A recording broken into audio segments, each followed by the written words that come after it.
السلام عليكم ورحمة الله وبركاته.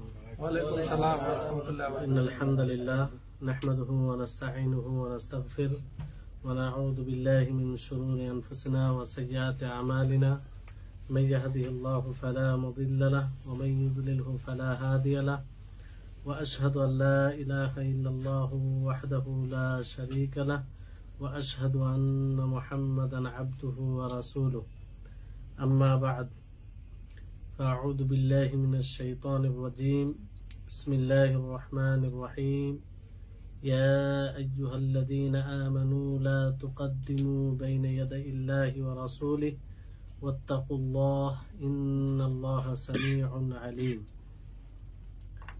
رب اشرح لي صدري ويسر لي أمري واحلل عقدة من لساني يفقهوا قولي رب زدني علما رب زدني علما।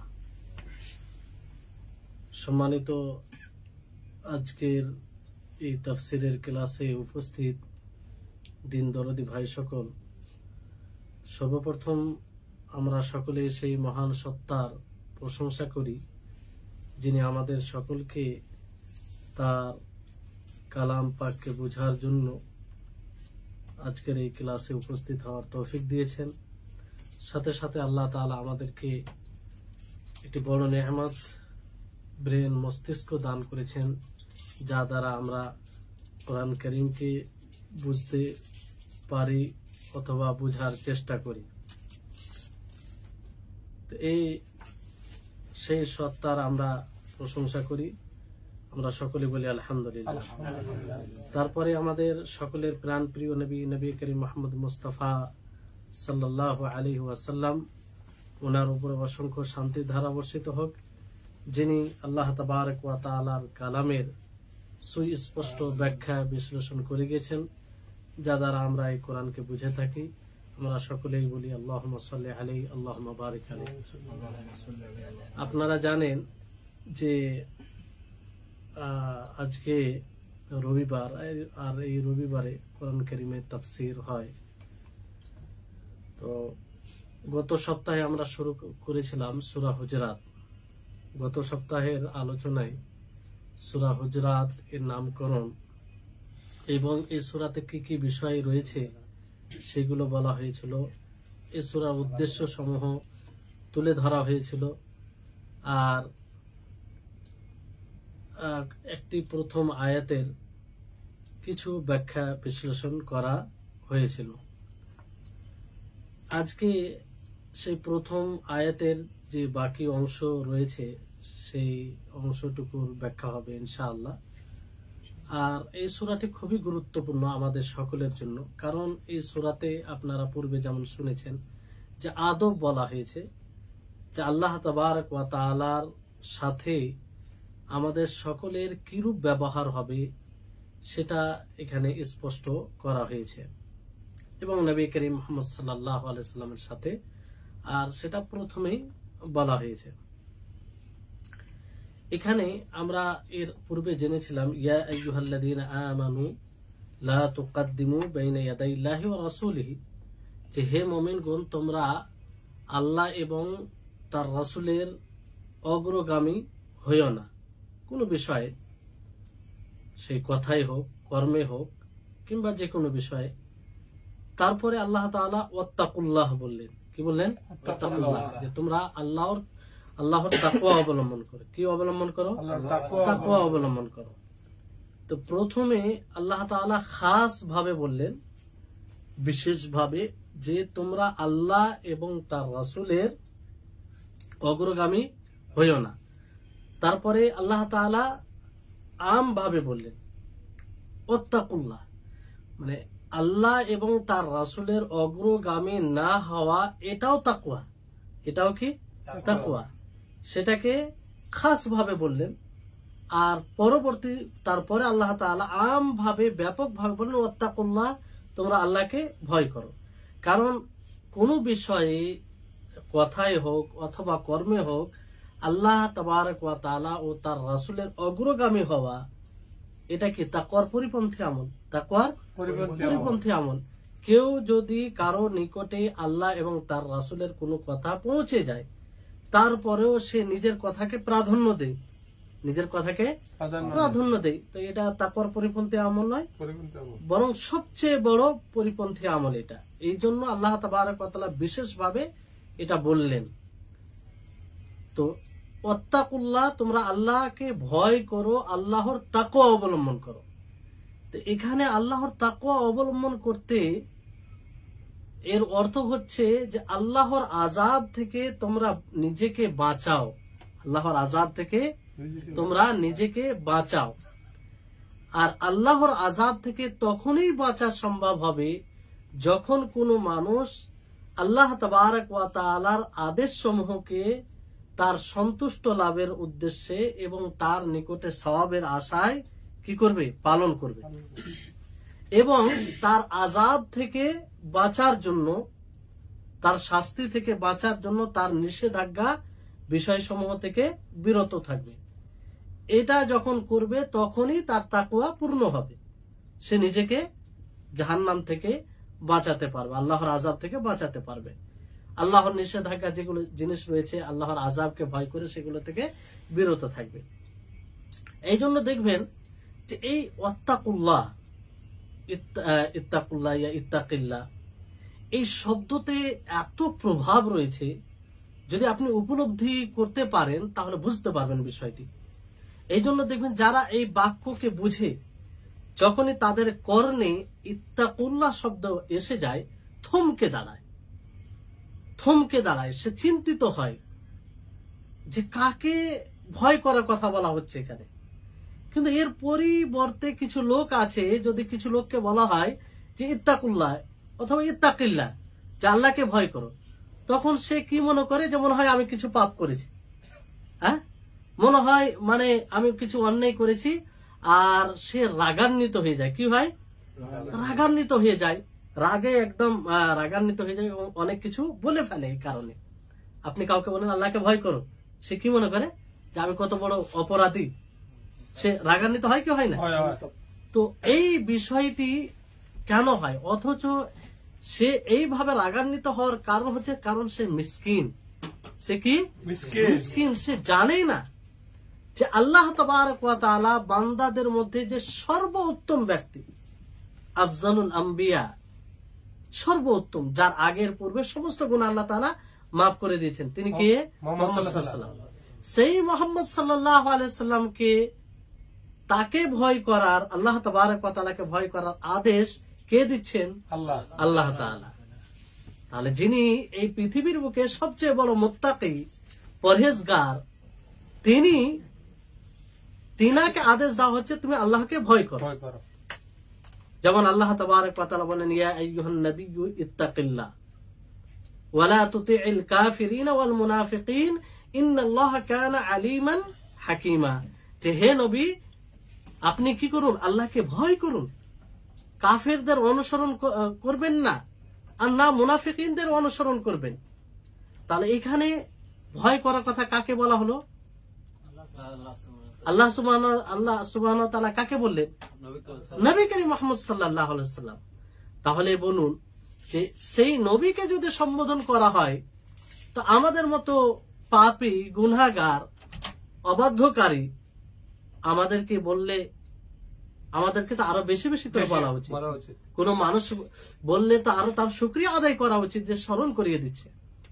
এই জন্য দেখবেন একজন মুমিনকে যখনই বলা হয় যে ইত্তাকিল্লাহ, সে সঙ্গে সঙ্গে থমকে দাঁড়ায়, তার একটা আল্লাহর ভয় ভীতি তার হৃদয়ে একটা কম্পন শুরু করে, সে ভাবতে আরম্ভ করে, সে নিজের আত্মার দিকে তাকায়, সে ভাবে যে আমাকে কার ভয় করতে বলা হচ্ছে, কার ভয়ের আদেশ দেওয়া হচ্ছে। এখানে তো আমাকে কোনো ব্যক্তির ভয় করতে বলা হয়নি, আমাকে বরং বলা হয়েছে যে সেই খালিককে, যিনি আমাকে সৃষ্টি করেছেন, যিনি আমাকে লালন পালন করেছেন, যিনি নবী পাঠিয়েছেন, যিনি জান্নাত তৈরি করেছেন, যিনি জাহান্নাম তৈরি করেছেন, যিনি ফয়সলা দিবেন কে জাহান্নামে আর কে জান্নাতি, সেই আল্লাহকে ভয় করার আমাকে আদেশ দিচ্ছে। সে থমকে দাঁড়াবে, সে নিজের গুনাহকে স্মরণ করবে। এই হচ্ছে ইত্তাকুল্লাহ, ইত্তাকিল্লাহ এর প্রভাব। আর এই মুমিনরা এটাই করে। তখন সে কি করে? আল্লাহ তাবারক ওয়া তাআলার যতগুলো আদেশ রয়েছে সেগুলোকে পালন করে, তার নৈকট্য লাভ করার উদ্দেশ্যে তার নৈকট্য কাছে হওয়ার উদ্দেশ্যে, তার নিকটে সওয়াবের আশায়, বুঝতে পারলেন? এবং সমস্ত নিষেধাজ্ঞা বিষয়কে ছেড়ে দেয় তার আযাব থেকে বাঁচার জন্য। এই জন্য তাকওয়া এটা এত মানে প্রভাবশালী জিনিস, মানুষকে জান্নাতি করতে অথবা জাহান্নাম থেকে রক্ষা করতে এই তাকওয়াই হচ্ছে মূল বিষয়। তাকওয়া না থাকলে এটা সম্ভব নয়। এই জন্য দেখবেন কোন মানুষ যদি ওয়াজিব জিনিসকে, আবশ্যিক বিধানকে ছেড়ে দেয়, তার মানে তার তাকওয়ায় ব্যাঘাত আছে, তার তাকওয়ায় ত্রুটি আছে, বুঝতে পারলেন? যে যার যতটাই তাকওয়া ব্যাঘাত থাকবে, দুর্বলতা থাকবে, সে ততটাই আল্লাহর বিরোধী কাজ করবে, রাসূলের বিরোধী কাজ করবে, বুঝতে পারলেন? এই জন্য তাকওয়া কারোর মধ্যে এত দুর্বল থাকে যে দুর্বলতার কারণে কুফর পর্যন্ত করে ফেলে। কুফর, যে কাজটি করলে ইসলাম থেকে খারিজ হয়ে যাবে, মৌলিক বিষয়গুলোকে ছেড়ে যায়। যেমন তারিকে সালাতকে ছেড়ে দেওয়া, সালাতকে প্রত্যাখ্যান করা, এত বড় মৌলিক বিষয়কে কি করে সম্ভব একজন মুমিন ছাড়বে?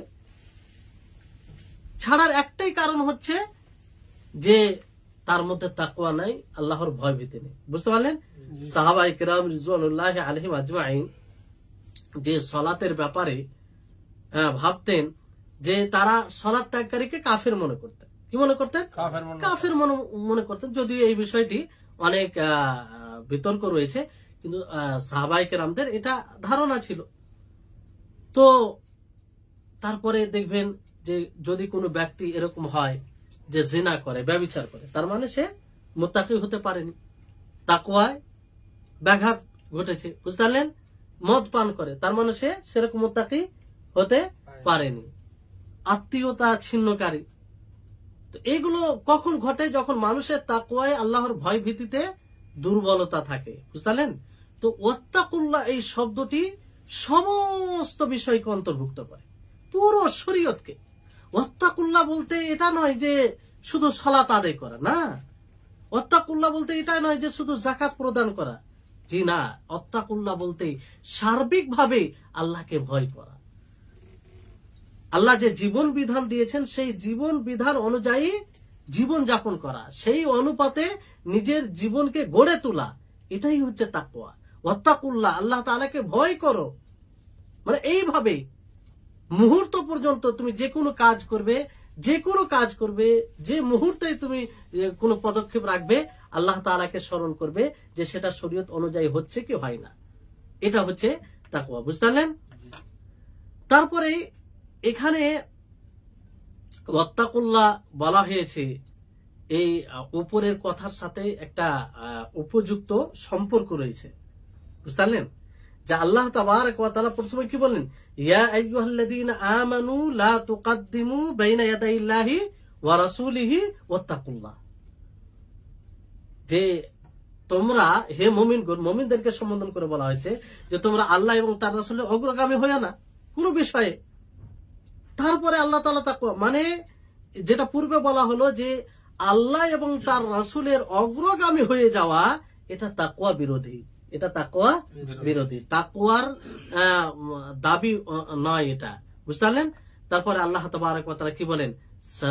ইন্নাল্লাহা সামিউন আলিম। আমরা বারবার আয়াতে শুনি না, সামিউন আলিম, গফুরুর রহিম। আমরা মনে করি বারবার এই শব্দগুলো কেন আসে? প্রত্যেকটা শব্দর তার উপযুক্ত, তার পূর্বের সাথে একটা লিঙ্ক আছে, গভীর সম্পর্ক আছে। এই জন্য আরবিয়ান, যখন আরবরা তাদের সাথে কোরআন পড়বেন, আপনি যদি গফুরনের জায়গায় অন্য কিছু পড়েন, যদিও বাহ্যিক হিসাবে অর্থটা আপনাকে আপত্তিকর মনে হবে না, কিন্তু তারা ভুল ধরে নেবে। তারা বলবে যে না, এখানে গাফুর, আগে উদাহরণ আসবে যে এখানে গাফুর হবে না, এখানে অন্য কিছু হবে, কারণ এক একটা শব্দের সাথে পূর্বের সাথে লিঙ্ক আছে।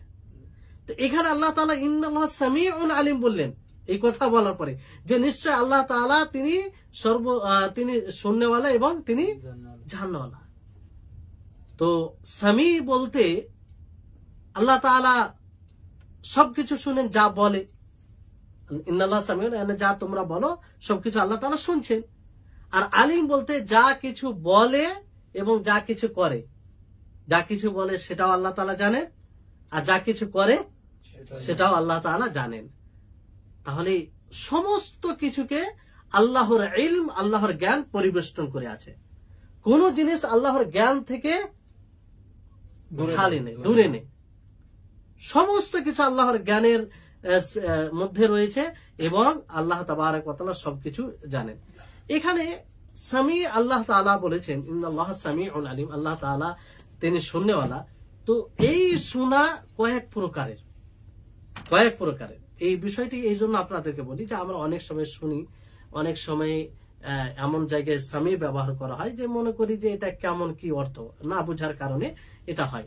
তো সংক্ষিপ্ত ভাবে বলি যে এক হচ্ছে সামি মানে আল্লাহ তাআলা সব রকম ভাবে শুনে, সেই আওয়াজ নিচু হোক, উঁচু হোক, প্রকাশ্যে গোপনে, যেভাবে হোক না কেন আল্লাহ তাআলা সবকিছু শুননেওয়ালা, সবকিছু শুননেওয়ালা।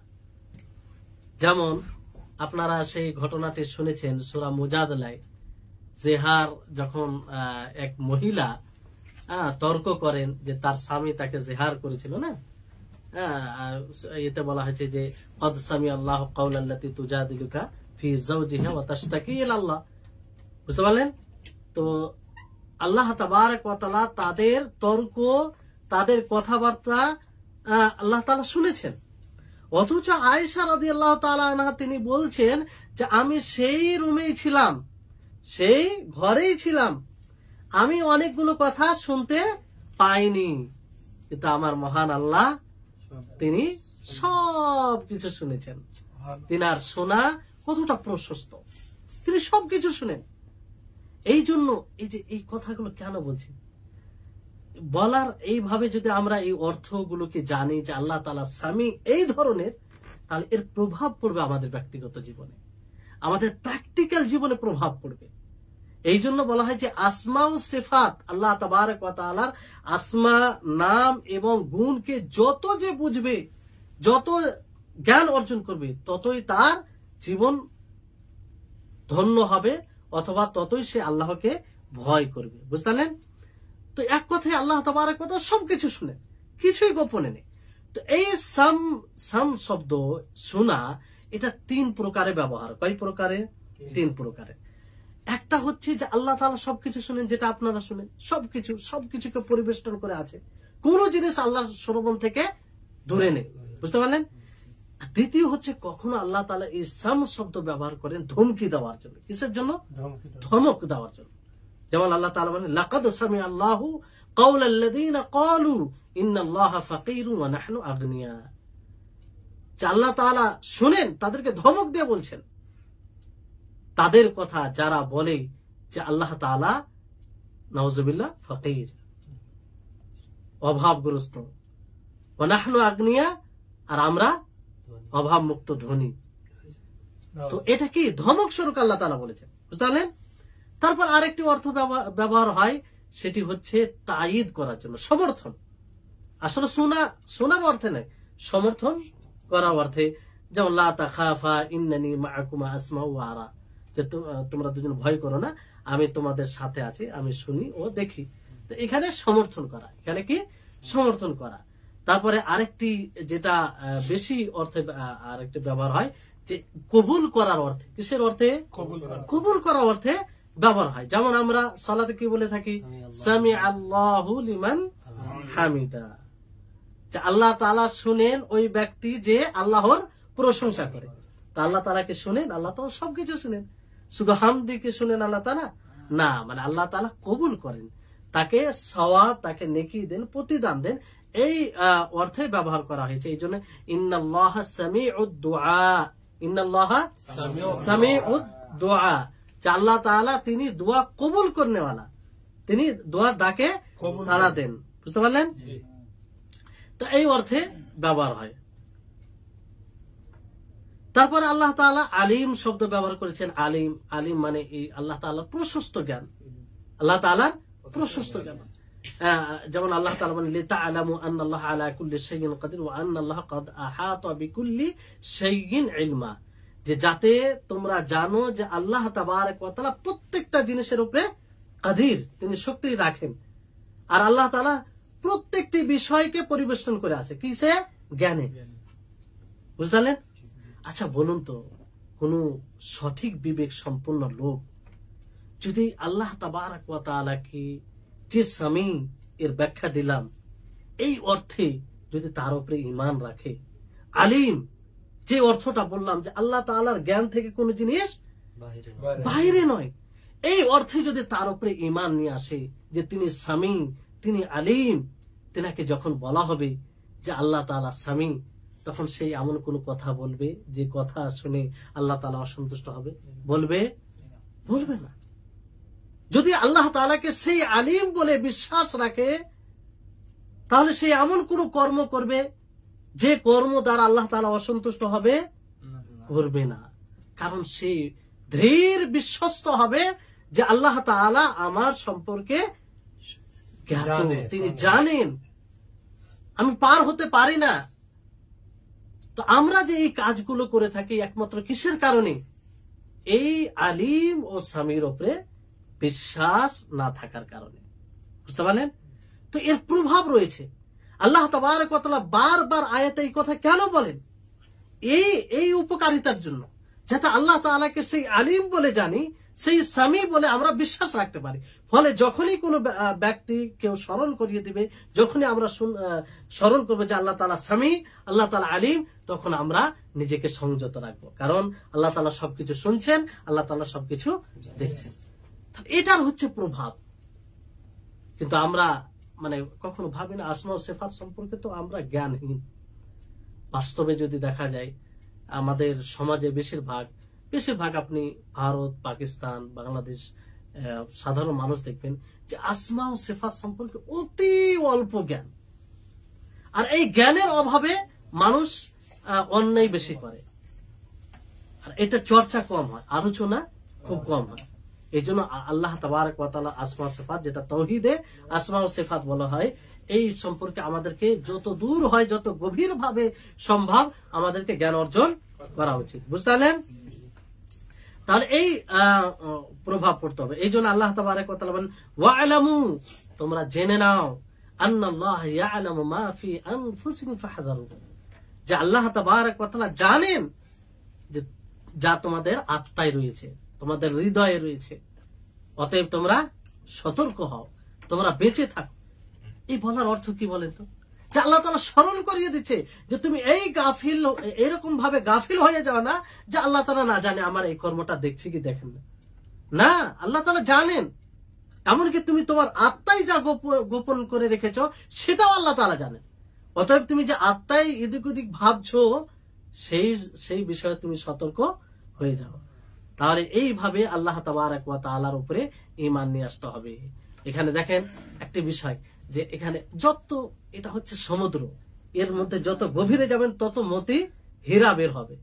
আল্লাহ তাবারক ওয়া তাআলা ইয়া আইয়ুহাল্লাযীনা আমানু লা তুকাদ্দিমু বাইনা ইয়াদাইল্লাহি ওয়া রাসূলিহি, এটা বলার পরে আল্লাহ তাআলা কি বললেন? ওয়াত্তাকুল্লাহ ইন্নাল্লাহা সামিউন আলিম।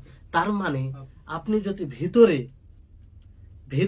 আত্মার ভিতরে নবী সাল্লাল্লাহু আলাইহি সাল্লামের কথার উপরে, আল্লাহ তাবারক ওয়া তাআলার কথার উপরে কারো কথাকে প্রাধান্য দিয়ে থাকেন, যদি আপনি ব্যক্ত না করেন, তাহলে আল্লাহ তাআলা জানছেন আর এর পাকড়াও হবে।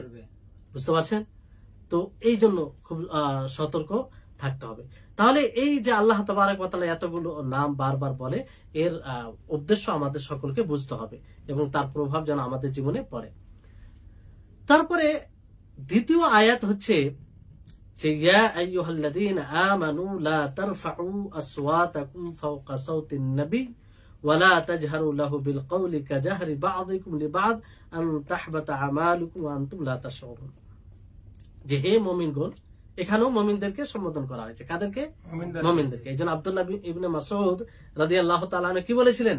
পূর্বে বলা হয়েছে যে যখনই মুমিনদেরকে সম্বোধন করা হবে তাদের কর্ণকে প্রস্তুত করে নেওয়া উচিত। কারণ আল্লাহ তাআলা সম্বোধন করছেন, হয় কোনো কল্যাণমূলক কথা বলবেন, না হয় যেটা আমাদের জন্য অনিষ্ট মন্দ সেটা থেকে সতর্ক ব্যাপারে কিছু বলবেন। ইয়া আইয়ুহাল্লাযীনা আমানু, আমাদেরকে প্রস্তুত হয়ে যেতে। আল্লাহ তাআলা কি বলছেন সামনে কথা, খুব গুরুত্বপূর্ণ কথা। কারণ সেই আল্লাহ যিনি কাউকে ধোকা দিবে না, যিনি কাউকে কিছুই দিবে না, কারণ তিনার এইগুলো বৈশিষ্ট্য নাই। তিনি আল্লাহ, তিনি সমস্ত ভালো গুণে গুণান্বিত, আর সর্ব উপরে তিনি রয়েছে। তিনি বলছেন ইয়া আইয়ুহাল্লাযীনা আমানু, হে মুমিনগণ, লা তারফাউ আসওয়াতাকুম ফাওকা সাওতিন নবী, যে তোমরা নিজেদের আওয়াজকে, নিজেদের কণ্ঠকে নবীর কণ্ঠের উপরে করিও না। ওয়ালা তাজহারু লাহু বিল কওলি কাজাহরি বা'দিকুম লিবা'দ, আর তোমরা এমন ভাবে কথা বলো না যেমন ভাবে আপোষে কথা বলে থাকো, এক অপরের সাথে যেমন আমরা কথা বলে থাকি, বলি নাম ধরে, যেমন একই রকম ভাবে কথা বলি, ওই রকম ভাবে নবীর বিষয়টা ভিন্ন। তিনার মর্যাদা আছে, তিনার সম্মান আছে, তিনার উপর ওহী অবতীর্ণ হয়, তিনি আল্লাহর বাছাইকৃত একজন বান্দা। তার সাথে কথা বলতে গিয়ে এমনি যাদের আপোষে কথা হলো সেভাবে নয়। আন তাহবাতা আমালু, এতে কি কেন, যে তোমাদের আমল এইভাবে যদি তোমরা পার্থক্য না করো, তোমাদের আমল বিনষ্ট হয়ে যাবে, তোমরা জানতেও পারবে না, তোমরা জানতেও পারবে না। তাহলে প্রথম আয়াতে আল্লাহ তাবারক ওয়া তাআলা আল্লাহ এবং তার রাসূলের অগ্রগামী হতে নিষেধ করেছেন, যে কোনো বিষয়ে, কথাই হোক, কর্মে হোক, অথবা অন্য কিছু বিষয়ে হোক।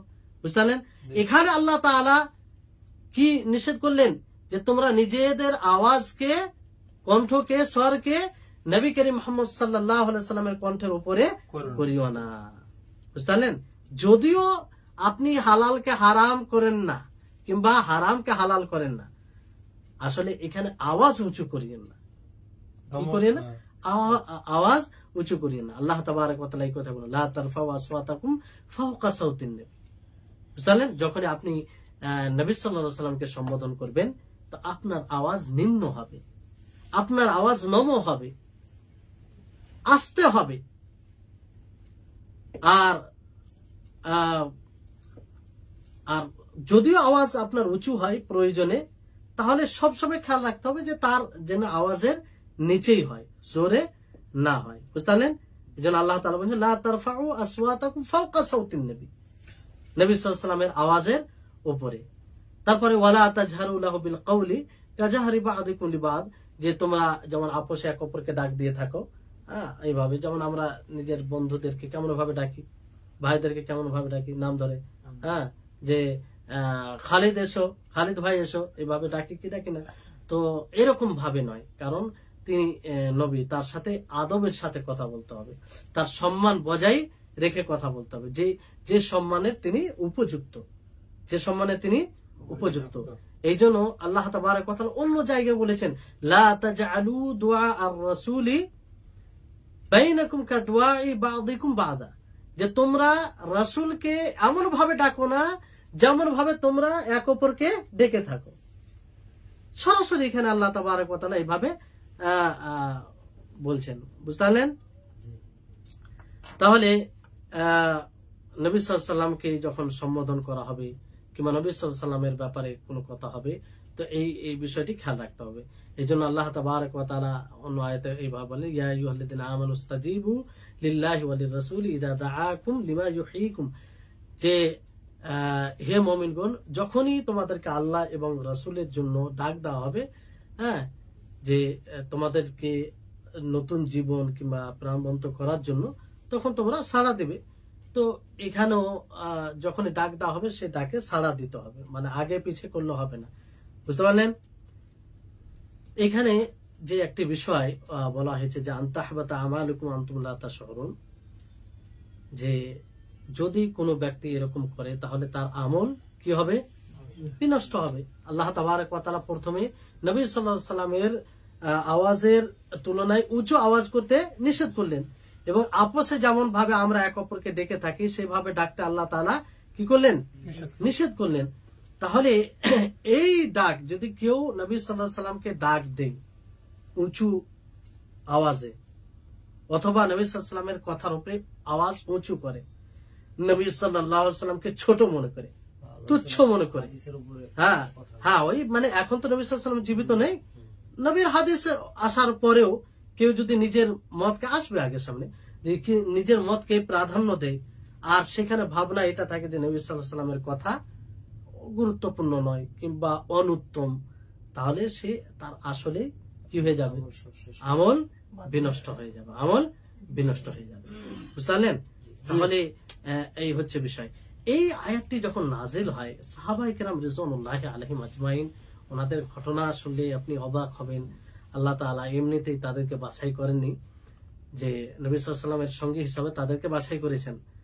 তো যখন এই আয়াতটি নাজিল হয়, অবতীর্ণ হয়, সাবিত বিন কায়েস বিন শামাস, তিনি স্বভাবগত তিনার আওয়াজ উঁচু ছিল। কিছু কিছু মানুষ হয় না, আওয়াজ উঁচু হয়, যেমন জামাল ভাই অনেক সময় মনে করে যে আমি আসতেই বলছি, আর এদিকে পুরো মানে বিল্ডিং শুনছে। তো এরকম কিছু কিছু মানুষের হয় যে স্বভাবগত একটু আওয়াজটা উঁচু হয়, জোরে হয়, মানে স্বাভাবিকভাবে জোরে হয়। তো সাবিত বিন কায়েস তিনি এরকমই ছিলেন, আর তিনি বক্তাদের মধ্যে ছিলেন। নবী সাল্লাল্লাহু আলাইহি ওয়াসাল্লামের বক্তা, মানে তিনি ভালো বক্তব্য দিতেন, ভাষা খুব সুন্দর ছিল, সুমিশ্র ভাষা ছিলেন। তো যেখানে এই আয়াতটি নাজিল হয়, তিনি বাড়িতে ছুপিয়ে গেলেন, বাড়ি থেকে বের হচ্ছিলেন, এবং নবী করিম মুহাম্মদ সাল্লাল্লাহু আলাইহি ওয়াসাল্লামের ইলমে মজলিসে যেখানে আলোচনা হতো, সেই আলোচনায় তিনি উপস্থিত হওয়া বন্ধ করে দিয়েছিলেন। তো রাসূল সাল্লাল্লাহু আলাইহি ওয়াসাল্লাম তাকে খুঁজলেন, একদিন পাচ্ছেন না ওনাকে। তাহলে এখান থেকে স্পষ্ট হচ্ছে আল্লাহর নবী আলিমুল গায়ব নয়। কেন খুঁজবেন? আলিমুল গায়ব হলে তিনি তো আগে থেকে জানবেন যে সে এই জন্য আসে না। তো খোঁজার মানে গায়েব জানে না, এরকম অসংখ্য দলিল আছে। তো তিনাকে বলা হলো যে যখন এই আয়াতটি নাযিল হয়েছে, ইয়া আইয়ুহাল্লাযীনা আমানু লা তারফাউ আসওয়াতাকুম ফাওকা সাওতিন নবী, তখন তিনি এখানে আসা ছেড়ে দিয়েছে। আর যেহেতু এই আয়াতে বলা হয়েছে যে যারা উঁচু গলায় উঁচু আওয়াজে কথা বলে তাদের আমল বিনষ্ট হয়ে যায়, তো তিনি ভেবেছেন যে তার আমল নষ্ট হয়ে গেছে আর সে জাহান্নামীদের মধ্যে হয়ে গেছে। তো রাসূল সাল্লাল্লাহু আলাইহি সাল্লাম তাকে ডেকে পাঠালেন, সে উপস্থিত হলো। নবী সাল্লাল্লাহু আলাইহি সাল্লাম তাকে বললেন যে আন্নাহু মিন আহলিল জান্নাহ, যে তাকে খবর দাও সে জান্নাতীদের মধ্যেই। সুবহানাল্লাহ। ওয়া ক্বালা, আর তারপরে নবী সাল্লাল্লাহু আলাইহি সাল্লাম বলেন আমা তারদা আন তাঈশা হামিদান, যে তুমি কি সন্তুষ্ট নয় যে তুমি ভালোভাবে জীবন যাপন করবে, ওয়া তুকতাল শাহীদান, এবং তুমি শহীদ হয়ে দুনিয়া থেকে বিদায় নিবে, ওয়া তাদখুলুল জান্নাহ, আর তুমি জান্নাতে প্রবেশ করবে। তিনি বললেন বালা, কেন, আমি তো এটা চাই। তারপরে আর আমি সন্তুষ্ট। তখন ওনার ব্যাপারে বলা হয়েছে যে তিনি ইয়ামামার ঘটনাতে তিনি শহীদ হয়েছিলেন, ইয়ামামার ঘটনাতে শহীদ হয়েছিলেন। বাকি জীবনটা তিনি সুন্দরভাবে জীবন যাপন করেছিলেন। আর যেহেতু রাসূল সাল্লাল্লাহু আলাইহি সাল্লাম সাক্ষ্য প্রদান করেছেন, তো তিনি জান্নাতি। আর তিনি এমন ব্যক্তিদের মধ্যে যার ব্যাপারে সরাসরি নবী করিম মুহাম্মদ সাল্লাল্লাহু আলাইহি ওয়াসাল্লাম জান্নাতে সাক্ষী দিয়েছেন। তো আল্লাহ নবী যার ব্যাপারে জান্নাতে সাক্ষী দিয়েছেন সে জান্নাতি, আর যার ব্যাপারে জাহান্নামের সাক্ষী দিয়েছেন সে জাহান্নামী। কারণ আল্লাহ নবী এটা ব্যক্তিগতভাবে বলেন না, তাকে ওহীর মাধ্যমে বলা হয়েছে। তাহলে এখান থেকে এটা স্পষ্ট হচ্ছে যে সাহাবায়ে কেরাম যখনই কোনো বার্তা আল্লাহর পক্ষ থেকে আসতো, তিনারা সেই বার্তাকে কিভাবে নিজের জীবনে বাস্তবায়ন করতেন। দেখেন, স্বভাবগত তিনার আওয়াজ উঁচু ছিল, কিন্তু তিনার ভয় দেখেন যে তিনি ভয় কাতর হয়ে গেলে, হাদিস আছে যে তিনি কান্না করে শেষ, নবীর মজলিসে আসা ছেড়ে দিলেন, মানে চিন্তায়। আর সে মনে করছে যে এই আয়াত নাজিল হয়েছে মানে আমি শেষ, জাহান্নামীদের মধ্যে মানে কি, জাহান্নামীদের মধ্যে মানে শেষ। তারা জান্নাতকে পাওয়ার জন্য তো এত চেষ্টা, যুদ্ধ, মানে দুরবস্থা থাকার পরেও তিনারা কিছুই মনে করেননি, সবসময় ইসলামের জন্য প্রস্তুত ছিলেন। তারপরেও এটা কিসের দলিল দেয় যে তিনারা কতটা আল্লাহর বার্তাকে নিজের জীবনে বাস্তবায়ন করতেন, রাসূল সাল্লাল্লাহু আলাইহি ওয়াসাল্লামের কি করতেন, অনুসরণ করতেন, তার সম্মান বজায় রাখতেন।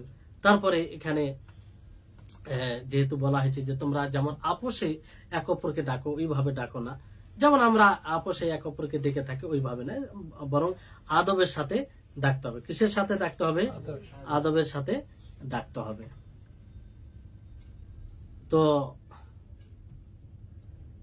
আর বিষয়টি হচ্ছে যে এখানে নবী সাল্লাল্লাহু আলাইহি সাল্লামের যে মর্যাদা, সম্মান, আমরা যদি নবী সাল্লাল্লাহু আলাইহি ওয়াসাল্লামের সিরাত দেখি তাহলে আরো স্পষ্ট হবে। এখানে যে ইয়া আইয়ুহাল্লাযীনা আমানু লা তারফাউ আসওয়াতাকুম ফাওকা সাওতিন নবী বলা হয়েছে, তো নবী সাল্লাল্লাহু আলাইহি ওয়াসাল্লামের জীবদ্দশায় তো এটা সুস্পষ্ট যে আল্লাহ নবী যখন কথা বলবে, তার কথার উপরে কথা বলা যাবে না। মানে আল্লাহ নবী কিংবা আল্লাহ নবী উপস্থিত আছেন সেই সময় উঁচু আওয়াজে কথা বলা যাবে না, সবসময় নবীর আওয়াজের নিচে হতে হবে, সবসময় নবীর নিচে হতে হবে। বর্তমান সময়ে আয়াতের উপরে কিভাবে আমল করবেন? বর্তমান সময়ে যখনই আল্লাহর নবীর কোন হাদিস চলে আসবে তখন সেই হাদিসের সামনে আপনার আওয়াজ নিচু করতে হবে, তার উপরে কথা বলা যাবে না। অথবা কোন ব্যক্তি যদি হাদিস পড়ে, রাসূলের হাদিস আপনি জানছেন, তো আপনার জন্য হারাম সেই হাদিস পড়ার জায়গায় আপনি উঁচু আওয়াজে কথা বলবেন। সেটা উপেক্ষা করবেন, এটা আলাদা বিষয়। উপেক্ষা করলে তো শেষ আপনি।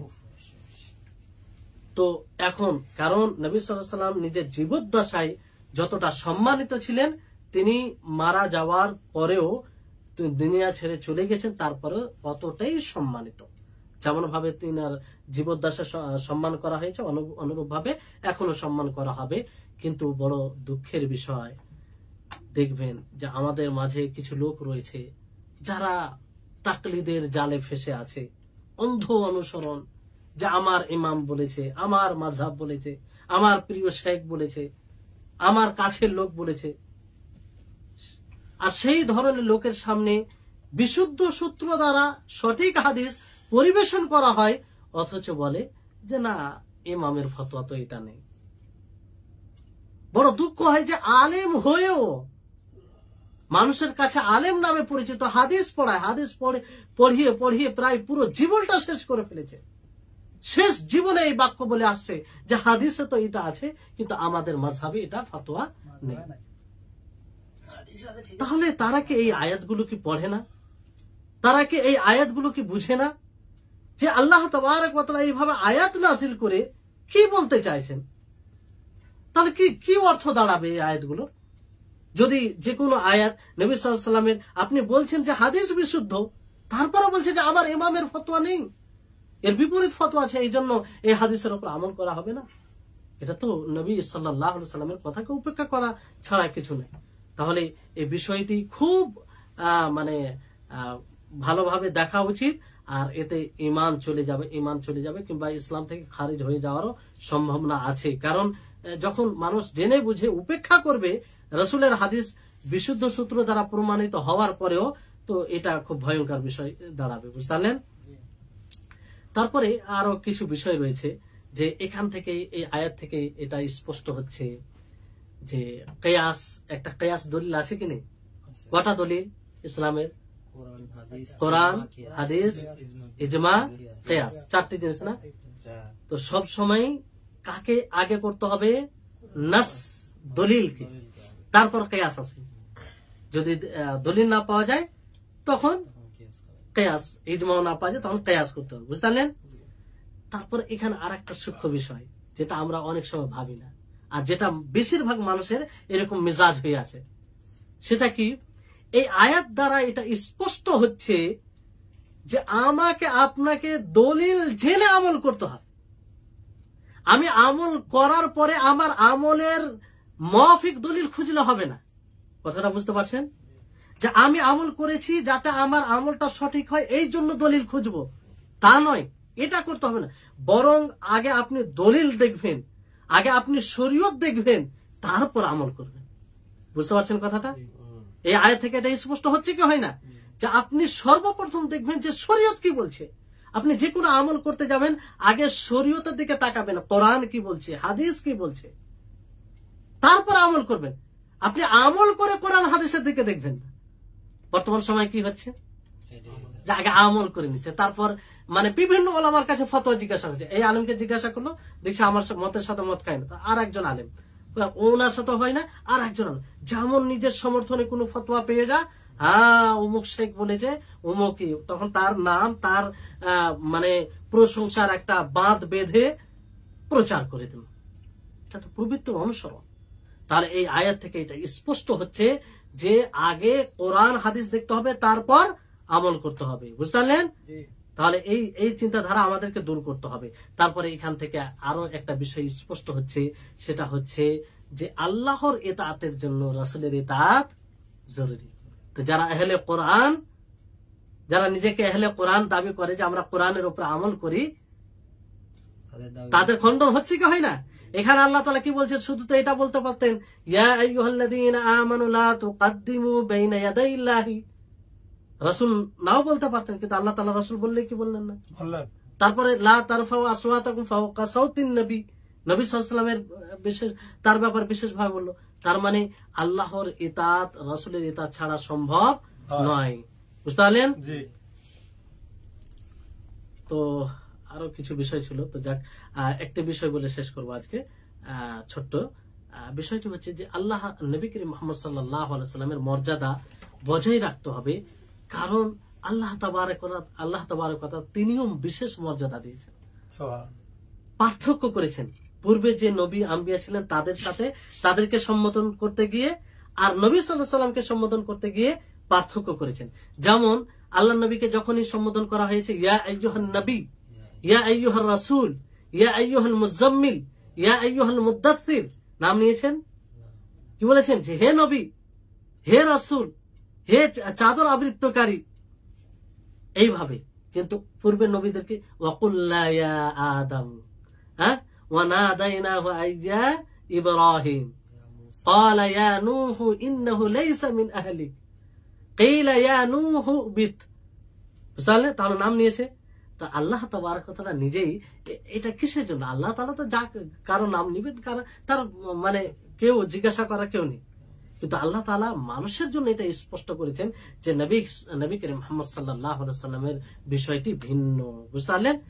তাহলে এই পর্যন্ত থাক। 2 আয়াতের কিছু আয়াত হলো, বিষয়টা হচ্ছে যত গভীরে যাবেন তত বের হবে, এরকম ইনশাআল্লাহ এইভাবে আমরা চালিয়ে যাব। সে দেরি হোক, কোনো সমস্যা নেই, আমাদের জ্ঞানে বৃদ্ধি পায়, যাতে আমরা নিজে উপকৃত হতে পারি। এই ভাবে আয়াতকে বুঝতে পারলে আমরা বুঝতে পারবো যে কোরআনে কি আছে।